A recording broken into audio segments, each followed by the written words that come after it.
Hi friends, welcome to my channel. இன்றைக்கி நம்ம சேனலில் என்ன பார்க்க போகிறோன்னா ஒரு சூப்பரான தயிர் சாதம் தான் பார்க்க போகிறோம். தயிர் சாதம் தானே அப்படின்னு நினைக்காதீங்க. எந்த ஒரு சாப்பாட்டையுமே ரசித்து சமைச்சு ருசித்து சாப்பிடணும் இல்லையா? வீடியோ பார்க்கறதுக்கு முன்னாடி என்னோட பிரணி சேனலை மறக்காமல் சப்ஸ்கிரைப் பண்ணி வச்சுக்கோங்க. பெல் ஐக்கானை கிளிக் பண்ணி ஆல் ஆப்ஷன் கொடுத்துக்குங்க. அப்போ தான் நான் போடுற எல்லா வீடியோவுமே உங்களுக்கு வந்து சேரும். வாங்க வீடியோக்குள்ளே போகலாம்.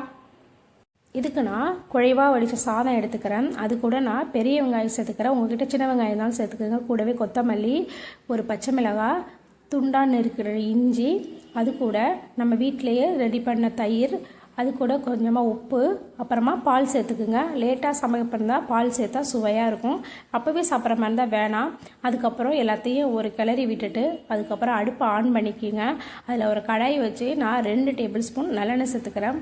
நல்லெண்ணெய் சேர்த்துக்கிட்டு அது கூட கொஞ்சமாக கடுகு, கடலைப்பருப்பு, உளுத்தம்பருப்பு, அப்புறமா 2 பட்டை மிளகாயை நான் கிள்ளி போட்டுக்கிறேன். அப்புறமா இது கூடவே கருவேப்பிலை, கொஞ்சமாக ஜீரகம், பெருங்காயத்தூள், இது எல்லாத்தையும் சேர்த்து ஒரு 2 நிமிஷம் நல்லா வதக்கி விடுங்க. வதக்கி விட்ட பிறகு நம்ம ரெடி பண்ணி வச்சுருக்கிற சாதத்தோடு இதை கலந்துக்குங்க. கலந்துட்டு இது கூடவே நம்ம துருவின கொஞ்சமாக கேரட் சேர்த்துக்குங்க. அப்புறமா மாதுளம்பழம் கொஞ்சமாக சேர்த்துக்குங்க. இதெல்லாம் சேர்த்தா பார்க்கவே ரொம்ப கலர்ஃபுல்லாக இருக்கும்.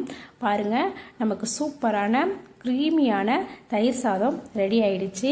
வீட்டில் நீங்கள் ட்ரை பண்ணி பாருங்கள். அவ்வளோதான். நாளைக்கு வேற ஒரு ரெசிபியில் பார்க்கலாம். இதே மாதிரி தயிர் சாதம் உங்கள் வீட்டில் உள்ள குழந்தைங்களுக்கு லஞ்ச் பேக் பண்ணி கொடுத்து பாருங்கள். ஈவினிங் ஒரு சாப்பாடு கூட மிச்சம் இருக்காது. நமக்கானவங்களுக்கு செய்கிற சாப்பாட்டை கஷ்டப்பட்டு சமைக்காமல் இஷ்டப்பட்டு செஞ்சு கொடுத்து பாருங்கள். ரசம் கூட அமிர்தமாக இருக்கும். தேங்க்ஸ் ஃபார் வாட்சிங்.